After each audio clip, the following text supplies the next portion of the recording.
السلام علیکم ورحمۃ اللہ وبرکاتہ۔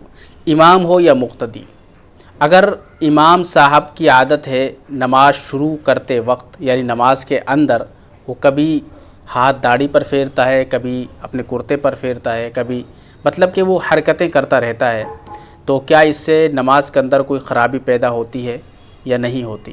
اور اسی طریقے سے بہت سے جو مقتدی ہوتے ہیں، پیچھے جو نماز پڑھنے والے ہوتے ہیں، ان کی بھی بہت سارے لوگوں کی عادتیں ہوتی ہیں کہ وہ ہاتھ پھیرتے ہیں، کبھی ادھر کبھی ادھر، خواہ کھجلاتے ہیں۔ بات سمجھ گئے نہیں سمجھے؟ یعنی بات یہ ہے کہ وہ داڑھیوں میں ہاتھ پھیرتے ہیں، کبھی سلوار ٹھیک کر رہے ہیں، تو اس سے نماز ہوگی یا نہیں ہوگی، اور یا اس کے اندر نماز کے اندر کوئی خرابی پیدا ہوگی؟ تو مسئلہ ہے یہ۔ تو اس کا جواب یہ ہے، پہلی بات تو بار بار حرکت کرنا، بار بار داڑھی پر ہاتھ پھیرنا، اور اسی طریقے سے بار بار کرتوں کو ٹھیک کرنا، یہ عمل بالکل غلط ہے۔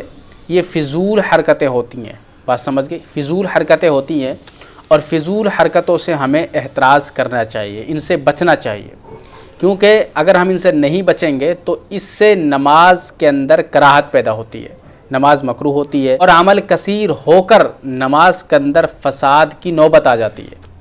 عمل کثیر تو آپ جانتے ہی ہیں کہ عمل کثیر اسے کہتے ہیں کہ ایک شخص نماز پڑھ رہا ہے اور اس کے اندر بہت ساری وہ حرکتیں کر رہا ہے، کبھی ادھر کبھی ادھر کبھی، تو دوسرا شخص اگر اس کو دیکھ رہا ہے تو اس کو ایسا لگے کہ یہ شخص نماز میں نہیں ہے۔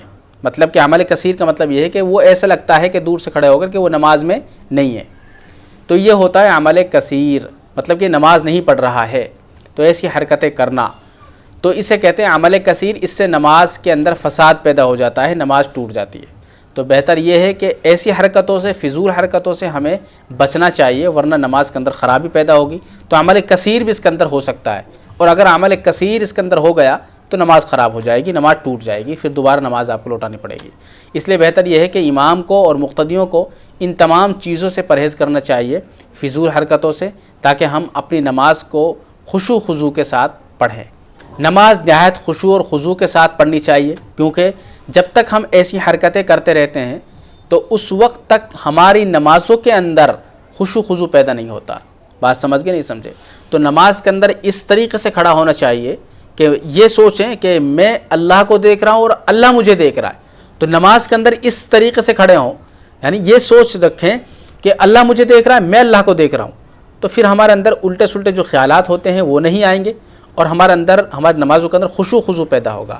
جب خشوع و خضوع پیدا ہوگا تو انشاءاللہ ہماری نمازیں مضبوط ہوں گی، ان کے اندر ایک اخلاص بھی پیدا ہوگا، اور ہماری نمازیں مضبوط ہوں گی۔ اس لیے نمازوں کے اندر خشوع و خضوع پیدا کریں۔